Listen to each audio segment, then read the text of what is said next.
Greetings once again, my friends, and live from Retro Central, my name is Peter, and this is another episode of Consolation. As always, I thank you very much for taking the time to check out my work today. I really do appreciate it.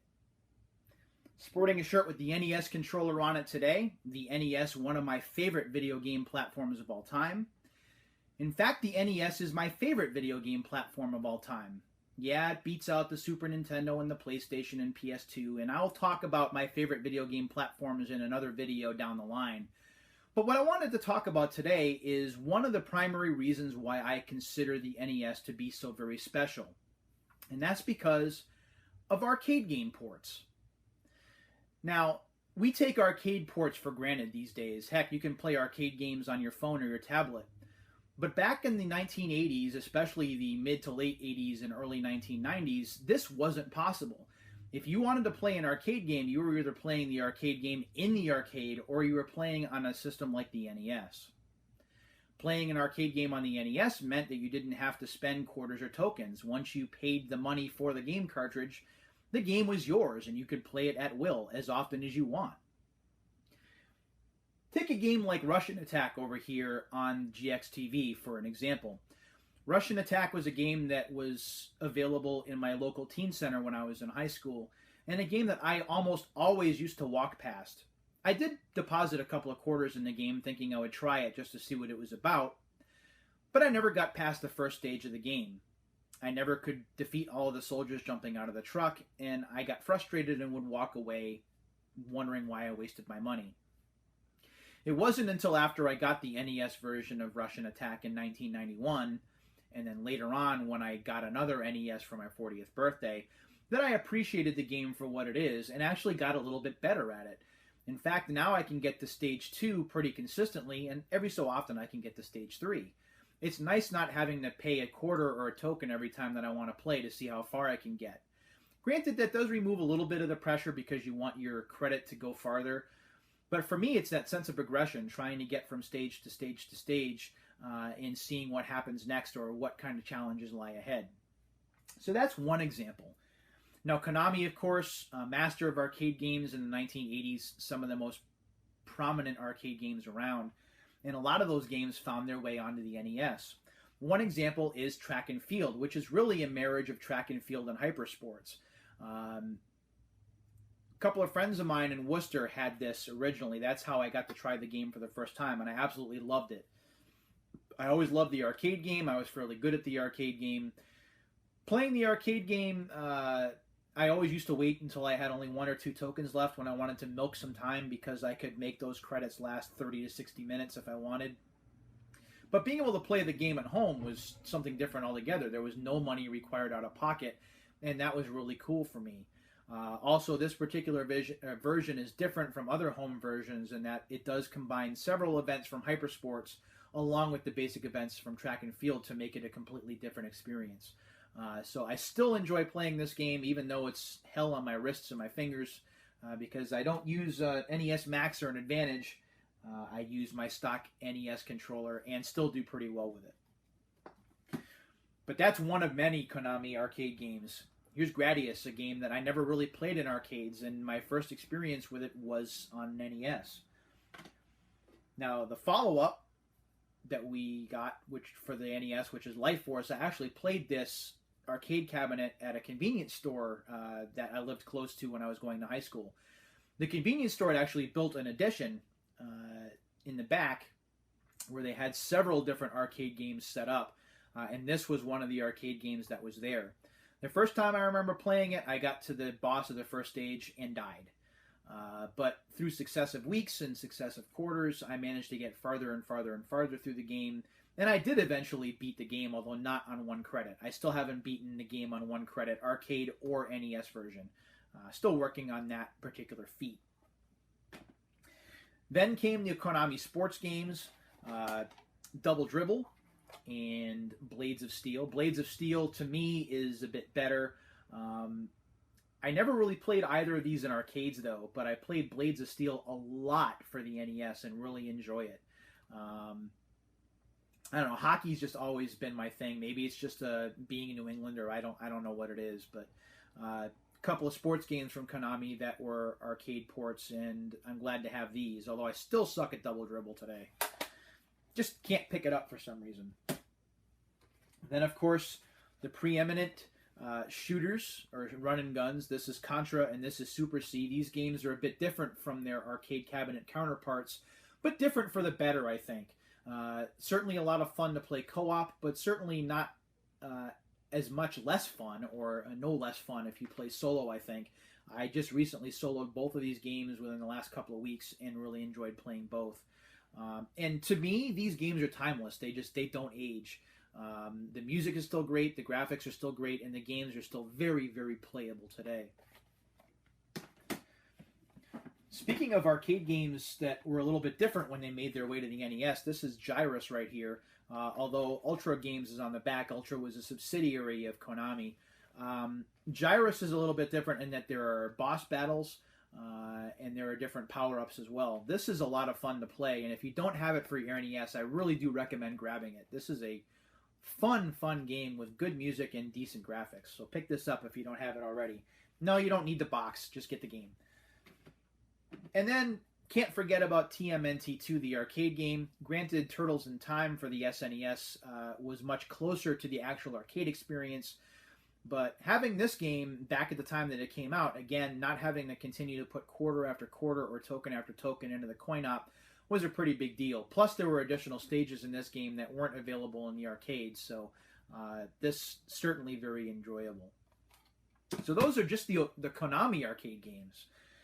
There are also non-Konami arcade games, and I have several of those that I want to show off from my collection. I talked about that convenience store in Greenfield that I used to go to. I used to live right near there when I was in high school. Cabal was another one of those games that was in that arcade edition to the convenience store. I played it there, really enjoyed it. Was not really that great at it, but there was just something about it. It felt accessible. It felt fun to play. And the NES version carries a lot of that over. Pretty easy to play, a little bit different in terms of run and gun style gameplay, in that you have to, it's like a shooting gallery, like an interactive shooting gallery, but you have to move your soldier around so he doesn't get shot. So a lot of fun. Check this out if you don't have it already. It's a lot of fun to play and pretty cheap too. Back to the teen center that Russian Attack was at, this is Magmax right here. We had a Magmax machine there, and it's another one of those that I wasn't very good at back then. But now that I have the NES version, I'm actually enjoying it a bit more. One thing I do want to get not too far down the road, there is an Arcade Archives version of this for the PlayStation 4, and I'd like to compare how this is versus the arcade original to see how it holds up. This is a pretty decent game. Don't sleep on it. It is a little bit on the repetitive side, but still it's pretty cheap to add to your library, and it's fun to play. So Magmax, another arcade port. Then, of course, Double Dragon. Who can forget about Double Dragon? This is considerably different from the arcade in that you don't have all of your moves right away. There's an experience point system where your moves get unlocked gradually as you go. It's also not co-op, so you're playing solo in this version, but to me, because I play games solo anyway, I tend to prefer this one a little bit more because of the progression system. I have a lot of fun with this, and between this and Double Dragon 2 The Revenge, the NES has this particular series covered, I think. Don't play Double Dragon 3, though. Just don't. Trust me. Arch Rivals, the grandpappy to NBA Jam. This game, I didn't play much in arcades, but this is the first NES game that I bought with my own money just after Christmas in 1990. This game is just fun to play. It's not very deep, and the games feel like they run a little long sometimes, but there's something therapeutic about, rather than stealing the ball and following the rules, you can just punch the guy in the face and take the ball away from him. That is definitely the appeal of this game. Also, if you play the NES version, you'll see a lot of advertising for a sneaker company called British Knights, which were big during the early 1990s. You know I love pinball. Always a fan. Used to play these two games, the actual pinball tables in arcades. This is High Speed and Pinbot right here. And before the pinball arcade was even a thing, before we were able to play pinball on the go like we can today, this was the only way that you were playing these games at home back in the early 1990s. Pinbot is fun to play, although I've talked about this for One More Castle before. But there's a little alien creature that appears in the middle of the solar system that will suck up your ball and destroy it, and that's kind of annoying. But the mini games and the high-speed port from Rare actually make it even more fun to play, in my opinion. Both games are worth adding if you're a pinball fan, although you can play both of these games in their original form on the Pinball Arcade for iOS, Android, PlayStation, and Xbox. And finally, before I end this segment, before I end this video, I've got to talk a little bit about Nintendo's own arcade games. Mario Brothers, Donkey Kong and Donkey Kong Jr., Donkey Kong 3, which I just played today and actually cracked 100,000 points for the first time ever. Popeye, one of my early arcade experiences that I remember, and still a lot of fun to play today. Irem's Kung Fu, which I'm not very good at, but I'm getting better, I'm happy to say. And then 10-Yard Fight, which I've talked about on video before. Not quite the same as the arcade game, but still brought the arcade experience home in 1985 like nothing else. So this is just a sample of the arcade ports that I have for the NES in my library. Because I love arcade so much, having all of these arcade ports available and be able to play them when I want has always been a big deal and continues to be to this day. Granted, I can pop in an arcade compilation disc into my PS2, or I can play Game Room on my Xbox 360, or I can play some of the Arcade Archives game on my PS4, but playing them on the NES and thinking back to when these games were less common and it was more special to have the arcade games at home rather than having to pony up quarter after quarter or token after token, to me remains pretty significant, and one of the reasons that I will always consider the NES to be very, very special. Do you have any arcade games for the NES that I haven't mentioned in this video that are your favorites? I know there are several others that I haven't covered.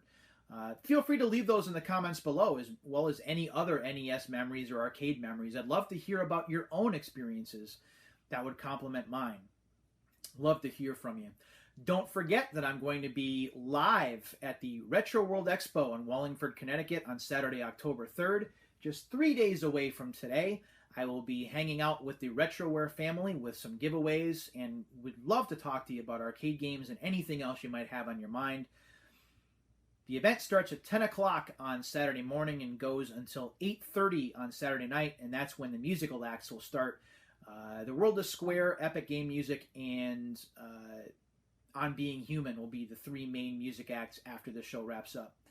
Tickets are $25. I hope to see you there. I have some free stuff, so that's always worth visiting. Thanks very much for watching Consolation. I really do appreciate it. It's time for me to start getting my last-minute plans ready for Wallingford. Until next week, when I do a wrap-up of the show, I will see you on the next episode of Consolation. But until then, my friends, take care.